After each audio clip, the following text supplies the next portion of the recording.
When we reopened on the 4th of July after 3 months closed, first pandemic in my life, don't know what to do, what's going on, are we gonna keep the business? So after 3 months you feel like, wow, that's it, it's over. When you worked in a restaurant, it's a bit similar than London. You're gonna work with British, with Irish, with Portuguese, with French, Italian, Spanish. Sure. And that's fantastic when you're young and 18 years old, because you have the discipline of work, and at the same time you have the culture from your colleagues. Beginning of January we were very quiet, and then February the 2 reviews in a week came out, and transformed. Boom! Amazing. The phone non-stop, emails, bam bam bam. You walk close to the owner, and the same on the floor, walking close to the owner. Sure. They feel like they're part of something. Exactly.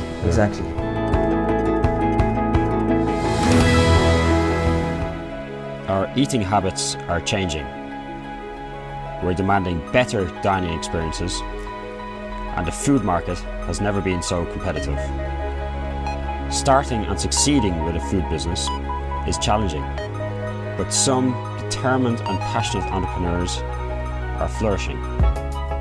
These people have big dreams, big passion, and big drive. They are disruptors, change makers, and innovators. They see a positive future. Many say that food business is too risky. Some say that it has huge rewards. Are you up for the challenge? In today's episode, I sat down with Yannis from Blanchette restaurant here in Soho in London. Yannis set up Blanchette with his 2 brothers. They all grew up in Calvados in Normandy, and they were inspired by their mother, who brought them up with a passion and care and love for food and for service and hospitality. Yannis and his brothers worked their way up through hospitality in some very high quality establishments around the world. So they really have that attention to detail and the level of professionalism that really supported them in developing and delivering this high quality restaurant, doing sharing plates of French food. There's also an element of music involved, which creates this special, unique experience within the restaurant. And it's proven to be very successful with some amazing reviews along the way. Yannis is a true professional. It's an amazing passion for this industry, for food, for people in general. And there's so many great insights in this interview. I'm sure you'll enjoy it. So sit back, take a notepad as always, and enjoy. Great, so let's start with COVID, the pandemic. Obviously it's been an adventurous 18 months or so. How have you coped personally, I suppose, and your partners? And how have you got through? You've obviously survived as a business, but how has it been in general over the last 18 months? Well, it's been tough. Restaurant was closed for almost a year, on and off, thinking about the staff, thinking about what you're going to do in the future. So it's been a tough moment. Yeah. But the only thing was positive is the moment we were opening. I don't know if you remember, we were open in October and then they closed down in November and then 2 weeks in December. But all the time we opened the restaurant, we were full. So we had that little positive mind, say, we're not over, we're still there, and we're gonna survive. So it's been tough, but at the same time we were happy with the support from all our local and all the guests, all the regulars keep coming. Sure. And that's the only way we could survive, is to get people in and to do the maximum of covers. Sure. So I guess like big challenge was the fact that things change so regularly. Yeah. So it was almost like a roller coaster. Exactly. With the So you eat out scheme and so on. Yeah. So we reopened on the 4th of July last year. Yeah. And then we closed again. We had a curfew in September, so 9:30, who was affecting the business already quite a lot. And then we closed down again the whole month in November, to reopen 2 weeks in December, to be closed for another 6 months. Sure. So when we reopened on the 4th of July after 3 months closed, first pandemic in my life, don't know what to do, what's going on, are we going to keep the business? So after 3 months you feel like, wow, that's it, it's over. and then you realize in September there is another peak. So they put the curfew at 9 o'clock or 9:30, so you lose the second sitting, so half of your revenue, 1 meter distance, everyone's quite scared, so not many people is going out, it's winter, it's dark at 6 p.m, so mentally you don't feeling well already. Sure. And you tried for September, October and November, you closed again for another month. So it was quite tough. Mentally you need to be strong. But after you just think, okay, let's be relaxed, and the fact that, as I mentioned to you, that the customer, as soon as we opened, we were very busy. Yeah. He was quite positive for us. He was saying like, okay, let's stay positive, and we're gonna get through. Okay. So it was always kind of looking at the positive kind of light at the end of the tunnel, almost. Exactly. And kind of focusing on that. Exactly. Okay. Exactly. And how did you, I guess, manage the staff and try to keep the positivity within the team? Yeah. Well, Blanchette it's a small company, so we have a small amount of staff. We kept everyone on furlough. Few of them went back to Italy or France, and then never came back to the UK. So, but 90% of our team was on furlough, and obviously it was difficult for them because they had a rent to pay. We couldn't give them any top up because obviously cash flow was very tight. We still had to pay a few bills. So it was very tight for them, and especially the furlough, it's a minimum wage. So when you live in London and you need to pay your rent, it's it's very stressful. So it's been stressful for everyone, but we worked hard to keep everyone, and everyone went on furlough, and everyone was very happy to come back when we reopened the restaurant. Amazing. Very good. And how is business now? Obviously, kind of markets generally opened up, people are coming out again. Yeah. Is business good at the moment? Business is very good. Yeah. We reopened on the 12th of April. Westminster allow restaurant. They set up the al fresco dining. Yeah. They allow us to put tables and chairs outside, which fantastic. I think it's great. The vibe is amazing. They should have done that a long time ago, I think, in the West End. And it helps a lot. We have an extra 30 covers outside. Right. So, when the weather is good, and in a pandemic, I think the guests are prefer to sit outside, and with the fresh air, you feel a bit more comfortable to meet people outside. So it's definitely help us. Okay. With to have the outdoor. So we've been very, very busy. Sure. Now with half term, we can see it's a bit more quiet, but I've got a feeling that he will come back in the next few weeks, and we'll have a busy September again. Okay, fantastic. Good news. Okay, so let's go right back to the beginning. And I know you grew up in Normandy. Yeah. But I'd love to know, where did the passion for food come from, and maybe some early experiences around that, and also your entrepreneurial spirit, if that kind of was there from an early age or developed as you grew. Well, so we come from Normandy, Calvados, with 3 brothers. It's a family business, by the way. Blanchette we choose to name the restaurant Blanchette for it's her mom's name. And she's the one who put us into hospitality. So we 3 brothers. Malik is into music, and Max started he was the first one to start in hospitality. And I was still at school, and I remember my visiting my brother who was working in a restaurant in Caen, where we come from, and I was seeing him serving people, and I quite liked it. And then at 16 years old, I decided to do the same, basically follow what my brother was doing. Okay. So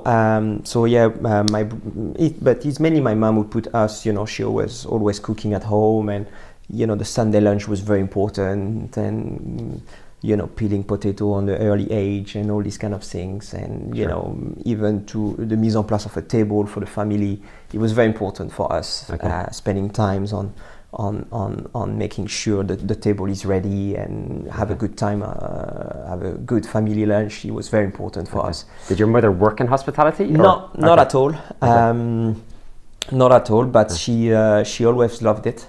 Okay. And so yeah, we always had that passion at home to be on food and service and hospitality. So yeah, so Okay. that's why we all been into restaurants. Okay, so it's in the blood. Yeah, exactly. Very good. And then so yeah, in terms of my career, I started at 16 years old. I went to school, catering school. In France, we call that a CAP BEP. It's an exam that you do over 2 years. You employed by a restaurant, and then you go into school as well. Okay, so And apprenticeship. Exactly, sort of, yeah. exactly. So they teach you the base of fine dining, which is cooking and service.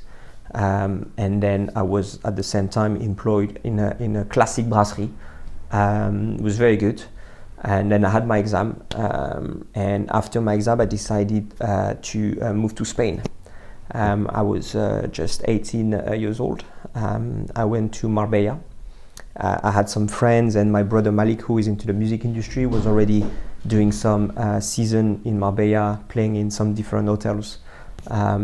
So I decided to go to Marbella. And I worked in a French bistro called Casanis. It's an institution in Marbella. So I was a bartender. I was 18 years old. It was a great experience. I've done the season, and then I moved to Ireland. After a few months, I moved to Dublin.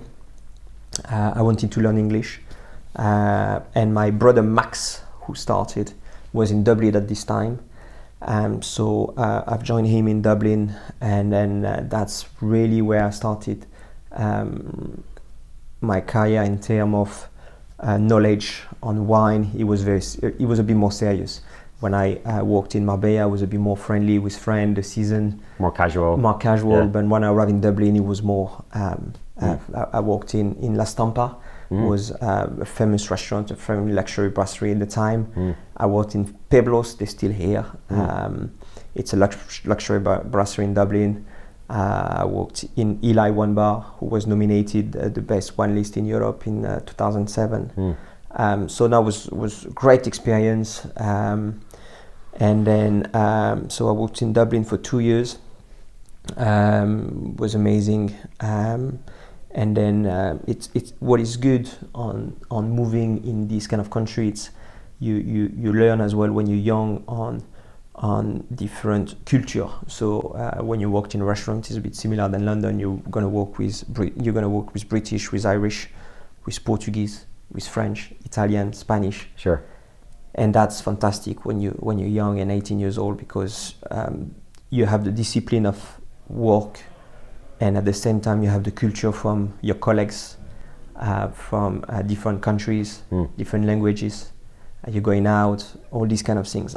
It was an amazing experience. And Sure. Dublin at the time, the scene of restaurants and nightlife was great. It was amazing. So great experience in Dublin, loved it. And then I moved to New York City after Dublin. Arrived in New York, it was in 2008. Great experience, quite hard at the beginning. I worked in a restaurant called Provence in Soho, and a bistro called L'Orange Bleu, who was here for the last 20 years. And I've done the opening of a wine bar called 10 Bells on the Lower East Side in New York. It was the first biodynamic natural wine in New York City at the time. When was this? 2008. Okay. And that's where I developed my knowledge in terms of wine and natural wine, which was a bit more what I've learned in the past in the restaurant where I worked was more the classic wine, and then opening a wine bar which you have only natural, biodynamic, natural beers, funky taste, and completely different smell. Yeah. Was interesting. Yeah. So lovely experience. The bar was the way that they designed the bar was great. They had some little plates. We used to do oysters. great oysters. You could get an oyster for $1 and a glass of wine. Wow. Yeah, it was very busy. We used to work in a time with some one producer, Marcel Lapierre, on a Morgon, was absolutely fantastic. Magnum. I mean, it was great experience. Fantastic. Loved it. And then at the time I was in New York City. Max, my brother, was in London, and we always had the dream to open. Obviously, when I started, we always had the dream to open a restaurant together. And Max was in London. He was calling me, say, Yannis, you worked in Dublin, you worked in London. I have a lot of experience. Max as well had experience, obviously, in Dublin. He had experience in Paris. He worked in Hotel Coste, famous hotel in Paris. In London, he opened a big structure, and he obviously was in London, and he was like, Yannis, you need to come to London. I think there is space in London to open what we want, which is a French bistro. You should come and visit me and see how you feel, and then maybe we could open something in London. Okay. And I was like, yeah, why not? I was happy in New York City, living the life, and I was like, okay, I come and visit you. I came to London, and I loved it. Actually, I loved it, and what I liked as well, it was a bit closer to Europe in terms of visiting. New York was a bit far, so I decided to come to London, and when I arrived in London was in 2010, and I worked for a Saltier group with Simon Mullins, Sanya Morris, and Bentish. They set up a company, fantastic company. I've learned a lot with them. I worked 5 years for the company. Great experience. They opened Saltyard at the Hesa Opera Tavern. They had a concept of Spanish and Italian fusion restaurants, tapas, with a great atmosphere. They was very strong with training with the staff and give the patient to everyone into the company. So now was lovely. My brother at the time was working he was the manager at Zuma. He opened the Corinthia Hotel, Massimo. So he was still doing experience as well into hospitality. And then after the great experience that I had for Saltier Group, I was one of the managers for one of the restaurants. Okay. And was that a conscious decision? Kind of, you at that point knew you wanted to open your own place. Yes. So was it to go into somewhere that was kind of relatively similar in the same space, if you like, so you could learn for your own exactly. Okay. So why I never left Saltier Group, because I knew I wanted to do the same type of restaurant. Okay. My brother worked in Zuma, Corinthia Hotel.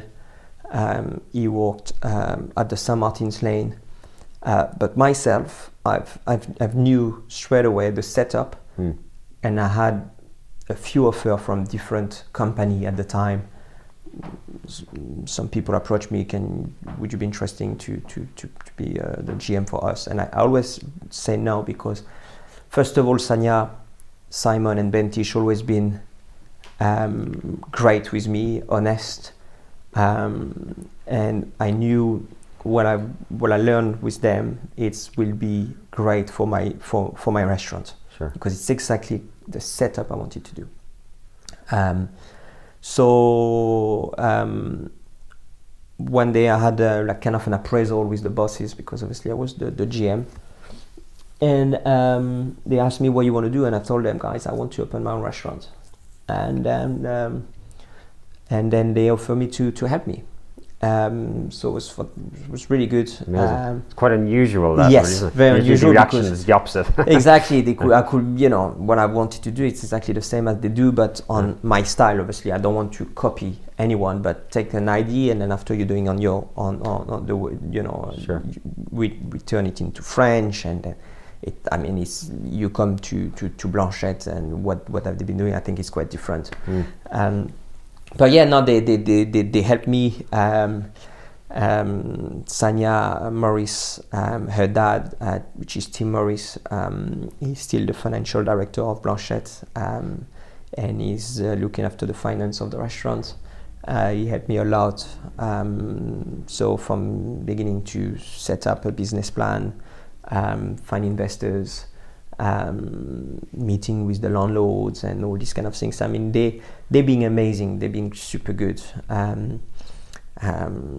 Simon, we're still in contact with Simon, with all of them, with Sanya and Bentish as well. They've been very helpful for the restaurant. Sure. I think that's fantastic and really unusual that you get support from an employer. Exactly. And obviously they had a kind of an empire at the time. I mean, they had 3 restaurants. They were planning to open Amber Yard, planning to open more. So, to find time with me to open a business, starting from scratch, a business plan and all these kind of things. Sure.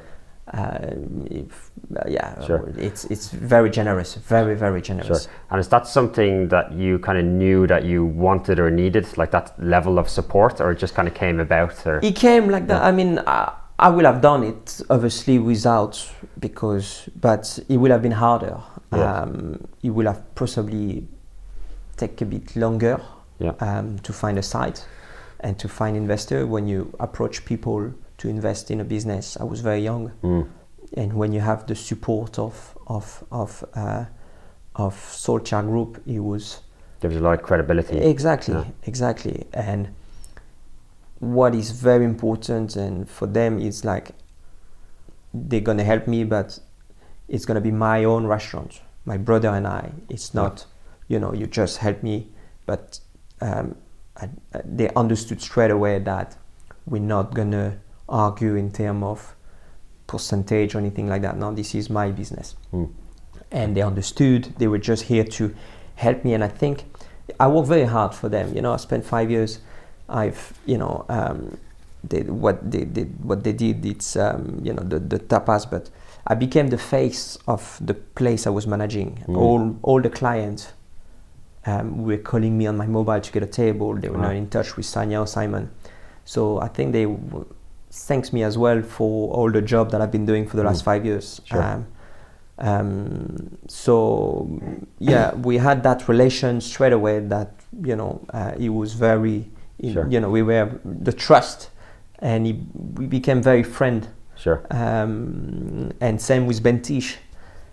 We always had, he always respected me for the job I was doing, and same as, he was my boss, and I knew, don't cross the line as well. They're still your boss, they're helping you, but I always been, and I think this is why they trust as well the concept of Max and I, and obviously they knew as well Max, and Max had, in terms of the experience, he had the experience in big structure, and they could see we were very strong. Plus we had Malik, who had his music company, who designed music for different restaurants and hotels in different countries. So Malik is into hospitality, even if he's not in restaurant, but he works with hotel, he works with restaurants, and he knows what's wrong and what is the right thing. Sure. So we were quite strong, the 3 of us. Sure. The concept. That's why he went straight away. Sure. Well, it sounds like they believed in you Exactly. and saw the potential for you as well. Exactly. Yeah.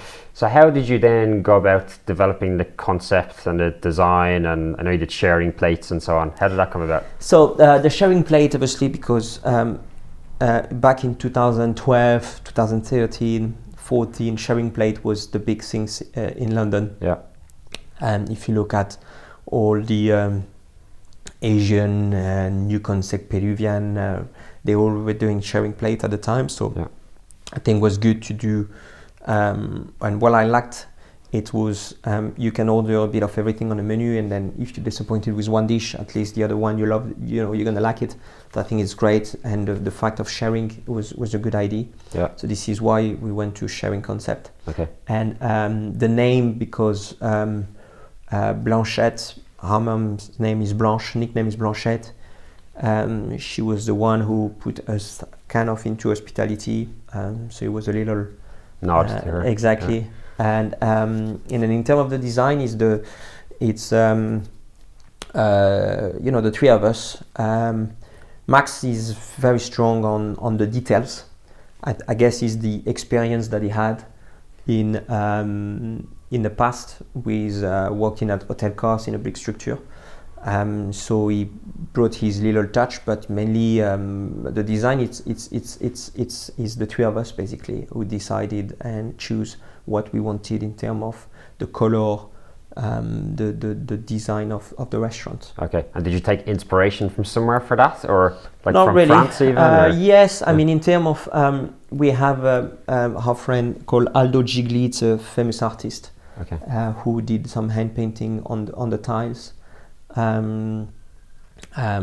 So we took it from some different ideas on wine bar in Paris, but we decided to do our own design as well. But there's a lot of wine bar in Paris that you have hand painting on the tiles, probably made in 1800, all these kind of things. So we took this from Paris. Okay. And then Aldo Gigli as well created a jungle room in the basement, which is a private dining room open onto the wine cellar. It's a beautiful jungle. And this was our idea, Max and I having a dinner after service at the bar, just the two of us with a glass of wine, and then we said, what can we do downstairs? We opened the ground floor first. And then we only opened the jungle room just 6 months after the opening, so it was kind of a storage at the time. And then we say, what should we do? And then we say, let's do a jungle. Okay, fantastic. And then, that's where all the best ideas come from, over a glass of wine. And then and now jungle room is very famous for private, it can be birthday, hand party, meetings, or anything like that. Okay, fantastic. So it sounds like it really came from the heart and soul almost. Exactly. Yeah, very good. Exactly. Okay, and you found a site then, obviously in the heart of Soho. Yeah. Amazing location. Yeah. And obviously such a critical element in the success of the concept. Yeah. How was that process? How long did it take to find it, and generally kind of acquiring that site? It was very difficult for us to find a site because obviously Yannis Alary, not very well known into business, obviously industry. So we had a lot of meetings with Shaftesbury Estate, with a lot of different companies who offer you site, and obviously because we didn't have a big name or the big company passing at the front of us. Yeah. So it was difficult, and one day we decided to knock doors basically. And then before Blanchette, it was a Korean restaurant called Nara, and we saw it was a bit quiet, quite dark inside, so we knocked the door and we asked to speak to the owner. The owner was not in the restaurant. I think it was the time there was the manager who told me he'd be back around 5 p.m. So we went for a walk with Max, and then we came back at 5 p.m. and the owner was here, and we say, sorry, can we have a quick chat with you outside, because we didn't want the other staff to know we wanted to make an offer. So we took him outside and we say, we want to make an offer. Would you be interested to sell the lease? And he was a bit surprised of two young guys coming to offer him to buy the lease. And then he said, I'm going to think about it. Interesting. And then I gave him my contact, and then a couple of months later he sent me an email and he said, can I meet you. And we had a meeting in Mayfair. We had a coffee, and then he offered me a prize, and then I say yes straight away. Fantastic. That's amazing. Yeah. Amazing. I always find as well from personal experience, it's kind of better to walk the streets almost, because you find these opportunities quicker than going through agents or even landlords directly. Exactly. Yeah. And then he liked us as well, and he said, okay, I'll leave it to you guys. Yeah. And, Fantastic. and I love then, it. And then after we met the landlord, the freeholder, we explained the concept, and it was very nice. And then we exchanged, and then at the time when we met the landlord, so we met the landlord in June, I think, and then he gave me a call back, I think in end of August, and by October we had the keys. Okay. So Amazing. it went very quick. Fantastic. So the early stages of the restaurant then, like, was it busy from the first day, or how did you build that trade up initially? So we opened the restaurant on the 17th of December. Obviously 17th of December, crazy busy all over London, Christmas parties booked in advance. Okay. So for us, we were very quiet. Everywhere else were very busy, us we were dead. Wow. A bit scary. I remember Ashler, the famous critic, came into the restaurant, a table of 6, and that was the only one table in the restaurant. Wow. And I was like, oh my God, it's gonna be scary. Yeah, it's gonna be scary. And anyway, she enjoyed. She gave us, I don't remember, she gave us 3 or 4 star. And Christmas we were closed during Christmas. Between Christmas and New Year's Eve we were open, but still very, very, very quiet. And January opened slowly. We were doing a bit more, at least 20 covers a night. Okay. It's not where we were waiting, but at least we were doing some covers. And we had a review from Jay Rayner end of January, and Jais Cohen, I think. Fantastic reviews. And since the reviews came out, we were packed every night. Wow. And never stopped. Okay. So from December till January, end of January, we were very quiet. And then February, the 2 reviews in a week came out, and transformed. Then, boom! Amazing. The phone non-stop, emails, bam, bam, bam. Wow. And then we started to have a bit more reviews in a lot of different magazines, in Vogue, and then we became we were everywhere. We used to have friends texting me, say, what's going on with Blanchette? You guys everywhere, every week I can see your reviews. Amazing. So that was great. It was all off the back of 1 or 2 good kind of exactly. So as soon as Jay Rayner came and gave us a good review, everyone started to come, basically. Okay. So that was fantastic, and then very busy. Okay. Initially, so pre-launch, you were obviously open just before Christmas. Did you do any pre-launch PR marketing to kind of try to get them bookings in, or? No, we didn't. Okay. I mean, at the time, when you open, we don't have a lot of budget and all these kind of things. So we only took a PR company after 6 months. Okay. It was tough, but Okay, interesting. And I just want to kind of dig a little bit deeper into the reviews there, because obviously that was 2013, and going into 2014. Yeah.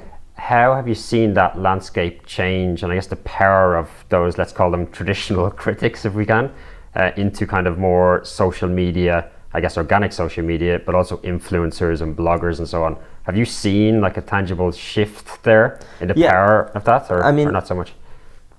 Before, since social media was not very, very strong in 2013 when we opened in 2014, it was more a review on the Evening Standard or the Metro newspaper on Thursday. Everyone was waiting, or the Time Out. Now, I don't know. I mean, I don't take the tube much, but I don't know if people are reading anymore those reviews. Now it's more about influencer and bloggers. Sure.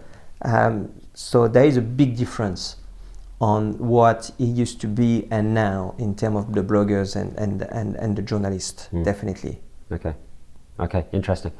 And what would you say was the most valuable thing you did in those early days? Like, what was bringing people in? What was getting you the good reviews? Was it kind of food or experience? Exactly. Or what? Yeah. So I think the food, the package that we offered was the atmosphere. So the music, the light, the food, the wine list. I think the whole packaging was, you can spend £26 on a house wine, but you can spend £300 on a nice bottle of wine as well. Yeah. You can go for a little snacks to a Chateaubriand, if you like, as well. So the whole packaging was very, I think the value and the atmosphere as well was great. And the service, my brother and I were here every day, so the owner spent time into the restaurant. So a lot of regulars came. They get to know Max and Yannis, and we became the two faces of the restaurant. Sure. So this is why customer came back, basically. Okay. So it's consistency of standards. And I guess maybe congruency, so everything was kind of integrated in terms of what you were doing. Yeah. Exactly. Okay. Yeah. And you mentioned Malik and his passion for music, and you mentioned music there again in terms of its importance. Music is very important. Malik was doing live as well for us every month. Live? Yeah. Okay. So we DJ or? Yeah, DJ. We have 2 vinyl tables, and obviously we're not playing techno or anything like that. Malik is very strong on adapting himself into restaurants. Okay. And different type of restaurants. And he play jazz, salsa, blues. He can play funk, soul, and he give a little touch into the restaurant when you arrive and you see 2 vinyl tables and the DJ is putting some track. So it was really good. And I remember a customer calling me, "Do you have that live DJ tonight?" And every Friday, we used to do it every Friday, the first Friday of the month. And we used to have 80 people on the waiting list because they all wanted to be at the live. And it's great. It's amazing. Sure. And it was all dining seated. There was nobody standing or drinking. Dining seating only. Okay. Interesting. But just added to that experience. Yeah. Okay. Very good. Okay, so let's then move on off the back of the success of that. You obviously opened in Brick Lane 2016? 2016, yeah. Yeah. Tell us about that, and I guess what inspired you to open a second?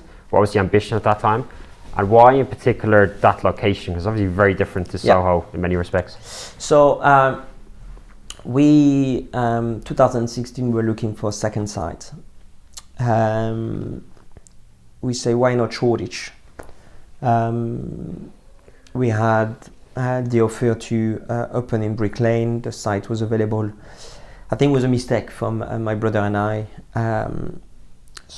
Shoreditch and Brick Lane are completely different. I think it was a bit too early to go to Brick Lane. Brick Lane is a destination that you pass, but you don't really stop for dinner. Okay.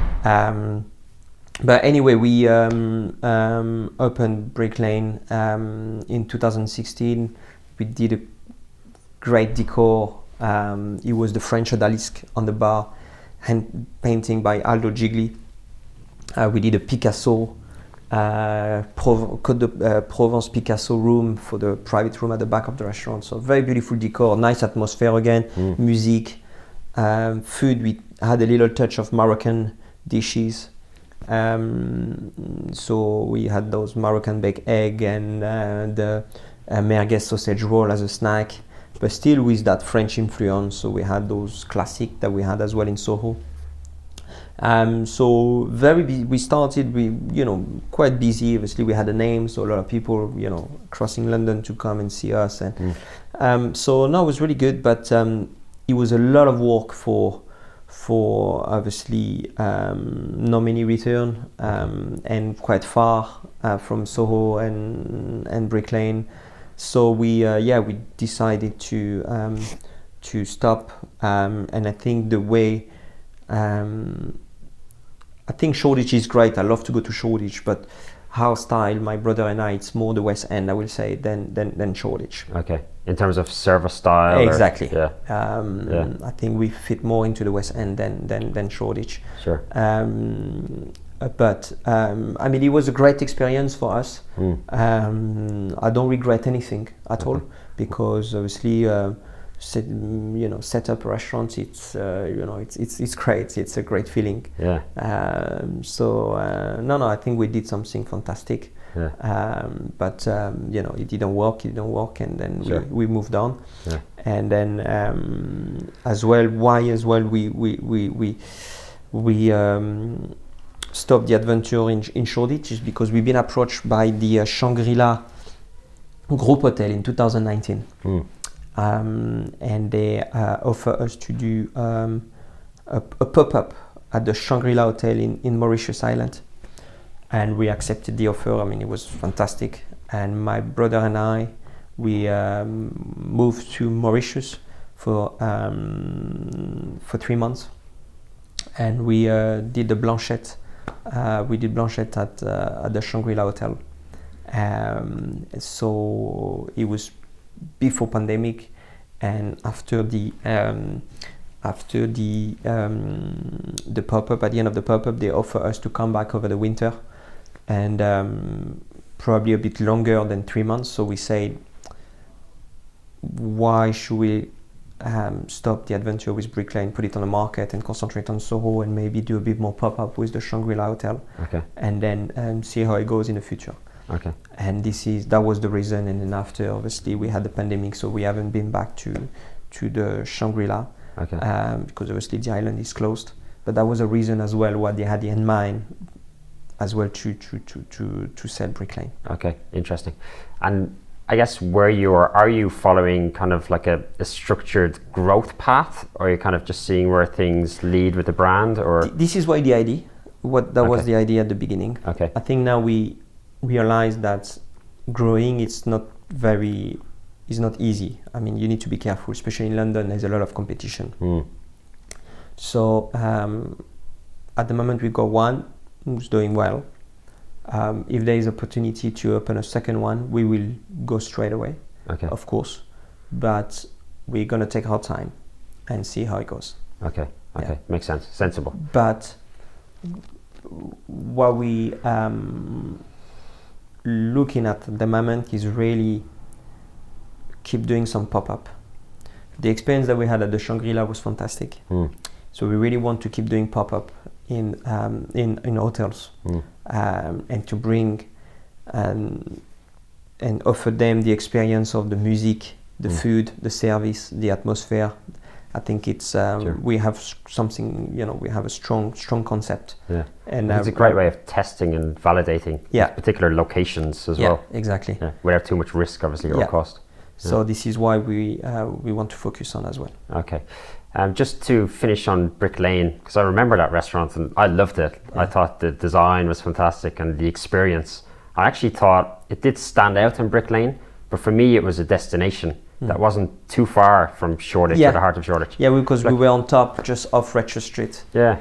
So what would you, or do you think it could have worked in time, or would you have done anything different now looking back at it? Or well, if I have to, I won't reopen in Brick Lane, because the problem is Brick Lane, you don't have any lunch trade. And you're only very busy for dinner. And obviously a business, you need to trade lunch and dinner. You have a lot of cost. And sure. And the only busy area where you busy for lunch, it's a bit more closer to Liverpool Street, or but not on this area in Brick Lane. So sure. This is why, I mean, at the moment I won't change anything, but I won't go again with the side that we took. Okay, interesting. Makes sense. Okay, so I read about your uniforms that you're making it from waste from your kitchen. Is that right? Yeah. So we have a part of the uniform which is made by waste, which is my sister-in-law Maria. She's Swedish and she created My Natural Dye company, and we have a collaboration with her. So she collects all our waste. Okay. From our kitchen, vegetable waste, carrot, avocado, beetroot, anything. And then she dyed silk scarf. Wow. With a little ring with Blanchette on it. It's fun. It's beautiful, very chic. Sure. And then so the girl wearing it on the hair, or as a scarf, or even for a boy. You can. I mean, it's great. It's beautiful. So yeah, it's part of the uniform. Fantastic. And do you think that's important? Like consumers kind of recognize that, or like how do you market that and communicate it? Yes. So we do have a lot of guests asking, where do you get where did you get the scarf? Yeah. And obviously we explain the story, and I think it's great. I mean, it's a fantastic story. We have some really good feedback. Sure. Okay. Fantastic. Great idea. So let's just touch on, I guess, the changes in the industry, and obviously COVID being the main one at the moment, but also changes in people's habits, maybe as a result of COVID, the increase in deliveries and meal kits and so on, and also health trends and vegan trends. Have you noticed that kind of tangibly in the restaurant in terms of like demand for certain items? We do. And how have you adopted to that? Yeah, I mean, Blanchette, we have vegan offer by demand, but we the last 3 years there's a big demand in terms of vegan, vegetarian, gluten-free, dairy-free. It became we have a lot of demand in the restaurant. Okay. Definitely a lot. We have a lot of requests of can you create a vegan menu to us. We can create one dish or two dishes for vegan. They're more than welcome in the restaurant. But to create a bespoke tasting menu vegan, we don't. This is not the style of the restaurant. Okay. But obviously, vegan and vegetarian, they're very welcome into the restaurant. We can adapt ourselves, definitely. Okay. But there is a lot of demand. Yeah, for the last few years, we can see it's big. Yeah. Okay. In London. And deliveries, is that something you've done or doing? We done it during the lockdown. But we stop as soon as we reopen because we're quite busy and we don't have the team to concentrate on deliveries as well. And the food that we do, which is the a la carte, is not really good for takeaways, I would say. Sure. It's harder to maintain the consistencies and standards. Exactly. Yeah. For snacks, it's absolutely fine. Okay. But for the a la carte, it's a bit different. Okay, interesting. Okay, and then just to touch on yourself and your brothers in terms of roles. So it sounds like there's a nice dynamic. You all have your areas of focus and experience. But how has that changed over the years? And what are you kind of focusing on at this stage? So it's a good question, actually, because we started with my brother on being the face of the front of house. And Max took over the kitchen in 2019. So he's now the head chef. Uh-huh. And I'm looking after the front of house. And it's great, I would say, because obviously he has the view of the kitchen. He's doing an amazing job. I think the food, it's never been so good at Blanchette. He designed the new menu, he redesigned the new menu, different plate, different in terms of the visual, in terms of the taste. I think we went to another level. So he's doing an amazing job. The team is great. So the fact that he's looking after the kitchen and I'm looking after the front of the house, for the company, for the vision of the company, it's 10 times much better. Okay. It's great. He knows what he's doing. Yeah. I was quite surprised, obviously. One day he say, okay, I'm going to take the kitchen over. He always been passionate, obviously, about food. He always been very strong on cooking and talking about recipes with the ex-head chef. Sure. But taking over a kitchen, it's completely different. Sure. And he took over in 2019, and it's unbelievable. It's great. Okay. And the fact that he's doing a great job, and the restaurant is busy, and we're even stronger. Sure. I guess it supports or helps the fact that obviously there's a staffing crisis. Yeah. But if the founders and the owners are there themselves on site, exactly, kind of maintain the culture. Of course. Staff. And to work, it's a family business, so the staff working with Max, they feel like learning in the kitchen a lot. Yeah.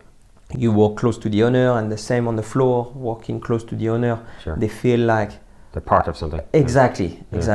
So there's a leader on the floor, and there's a leader in the kitchen. So for them, they, when you come to work, you're going to work for someone, and it's a family business. So. Sure. Maybe there's a stronger connection there as well. Exactly. And what's your opinion of the staffing crisis at the moment? It's obviously quite severe post-COVID. Yeah, it's very difficult to find staff. Very, very difficult.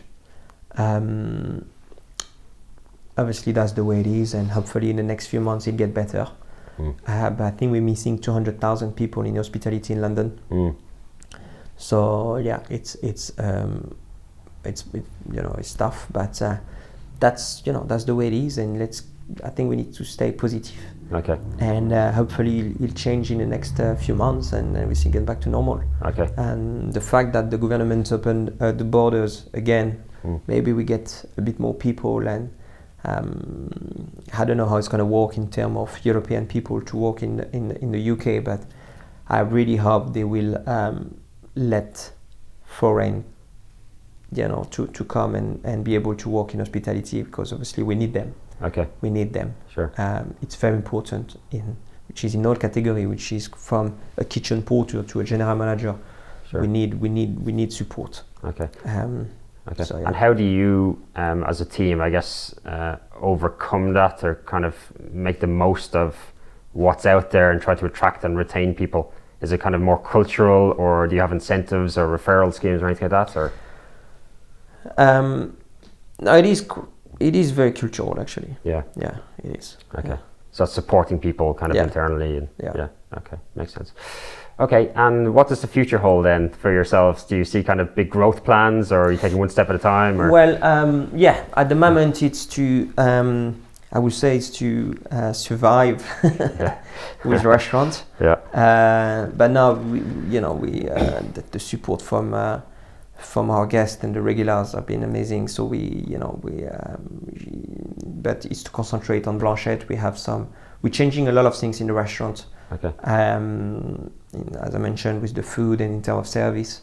So yes, to stick into Blanchette and to see if we can, if there's a new opportunity to come, a new site, we'll definitely be looking. Sure. Or pop up abroad will be fantastic. Okay, interesting. Why abroad, do you think? As I mentioned, the pop-up that we've done with the Shangri-La in Mauritius was just a fantastic experience, and we saw that the guests from the hotel, which is from Hong Kong, France, Spain, England, a lot of different culture, Russian, the experience that they had at Blanchette when they were in Mauritius, they loved it. Okay. And we had so many contacts. People came back into London on holidays to the restaurant, say hi, and it works very well. So I would love to have the opportunity to do it in different countries. Okay, fantastic. And Great. to have a partnership with hotel for 1 or 2 months, I think can be great. Okay, great. Sounds good. So it's world domination, step by step. Yeah. I like it. Great. Final question. Somebody starting out in the industry now, let's say, maybe has an idea. What advice would you give them? I guess considering as well it's post-COVID, and like we were saying before this, there's lots of opportunities around for sites. Any kind of one piece of advice you'd give somebody starting out? Passion, location, and yeah, work hard. Yeah. Okay. That's the key in hospitality. But to be passionate and yeah, keep positive. That's the only way to do well in hospitality. Okay, makes sense. Well, the passion's so clear, Yannis. I think it's fantastic, and you're a true restaurateur. Yeah. So it's been an absolute pleasure, and best of luck in the future. Thank you. Okay. Thank you very much. Thanks very much. Thank you, Peter. Great.